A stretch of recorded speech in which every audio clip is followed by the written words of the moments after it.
Now, the rest of the story.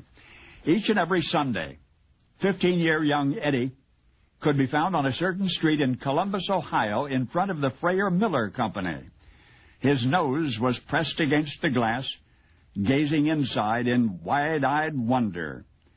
For the Freyer Miller plant was open and operating 7 days a week, holidays included, and in those early years of this century, they were producing something most revolutionary, an automobile.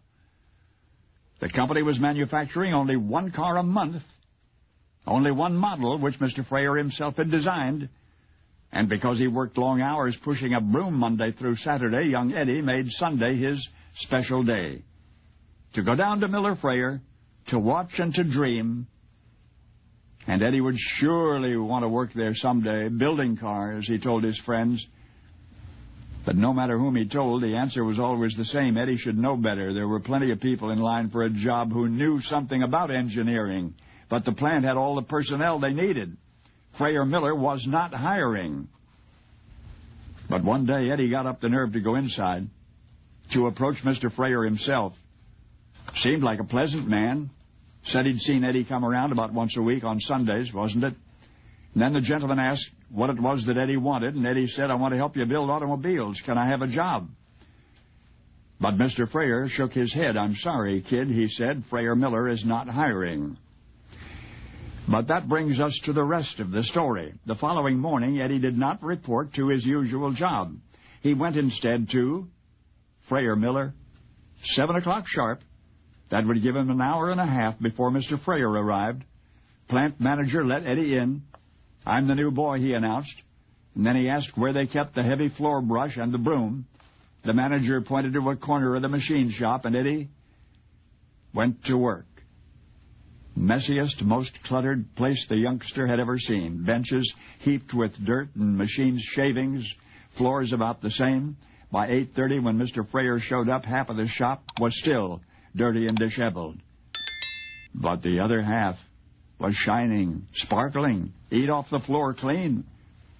Well, Mr. Freyer stood there for a moment.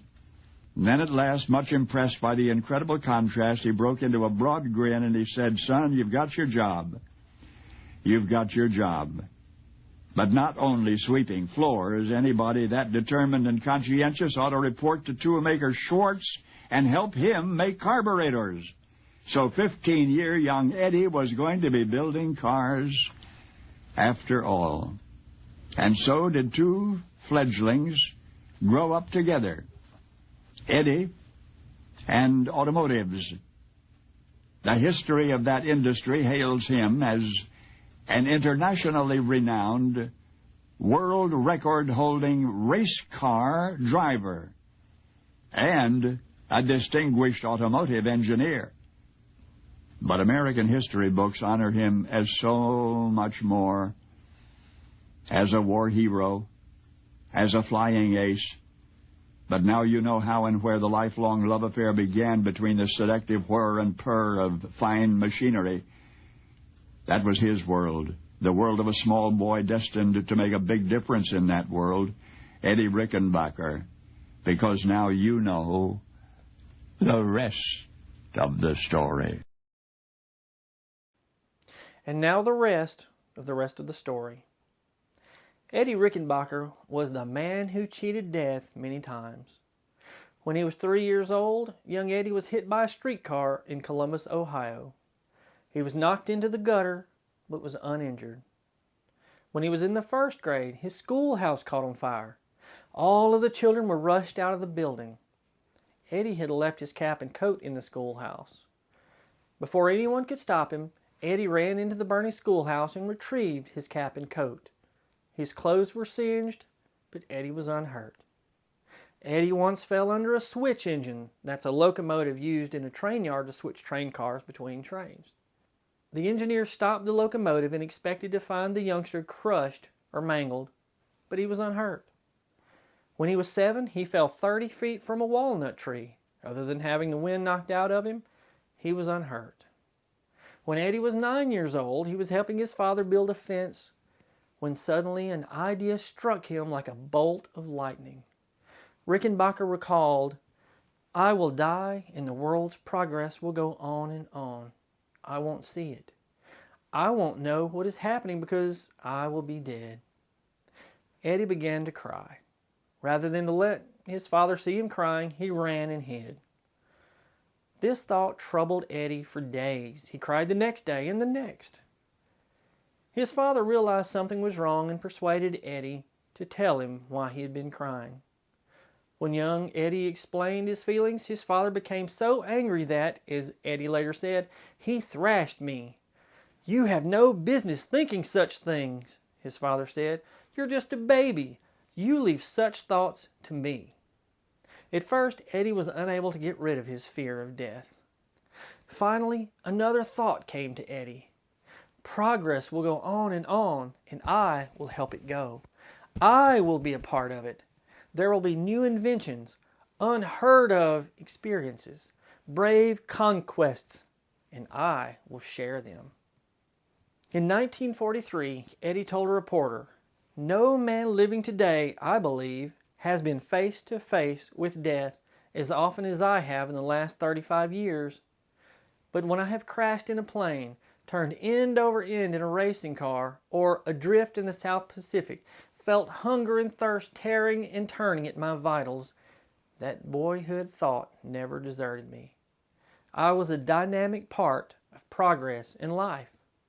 Some power was taking care of me." In 1906, Eddie was working as a riding mechanic with Lee Frayer in the Vanderbilt Cup races on Long Island, New York. While taking a corner at about 60 miles an hour, one of the front tires blew out. Eddie and Lee flipped end over end. Eddie was ejected from the car. Lee was slightly injured, but Eddie came out without a scratch. During World War I, Eddie was an ace pilot, as Mr. Harvey explained. While flying his Newport biplane near Metz, France, 3 German planes attacked him. He aimed his plane straight toward the ground with the engine wide open. He saw one German plane lining up to begin firing his machine guns. With no other option, Eddie yanked the stick back into his stomach. He came out of the dive so fast that one of the wings collapsed. His plane began to spin out of control. Now Eddie had a long way to go to reach the ground. When his wing collapsed, he was flying at about 10,000 feet. He had no parachute. He tried to regain control of the airplane, but nothing worked. The closer he got to the ground, the harder he struggled to regain control. Eddie said his life flashed before his eyes. He saw all of the good and bad things he had ever done, and most of them were bad. Realizing he was about to die, Eddie began praying for the first time since childhood. "Oh God," he prayed, "help me get out of this." 2,000 feet, still spinning. 1,500 feet, spinning. 1,000 feet, still spinning. The ground was getting closer. Eddie continued to fight and pray. At 500 feet, Eddie knew the end was near.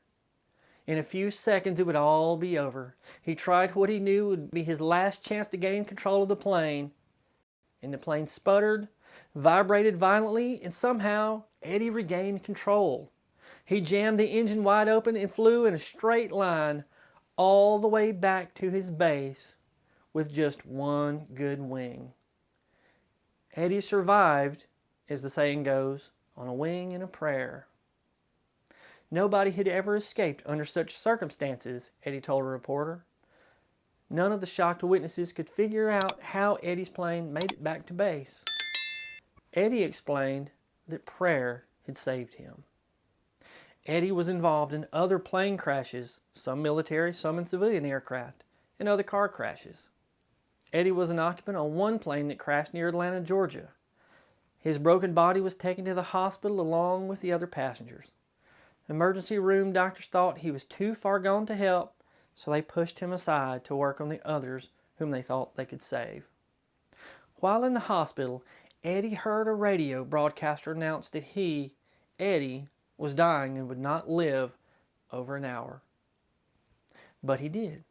Eddie made a full recovery and died in 1973 at the age of 82. Now, these are just a few of the examples of incidents when Eddie seemingly cheated death. There are many, many more. If you get the chance, I would highly recommend reading up on Eddie's life. Eddie published 2 autobiographies.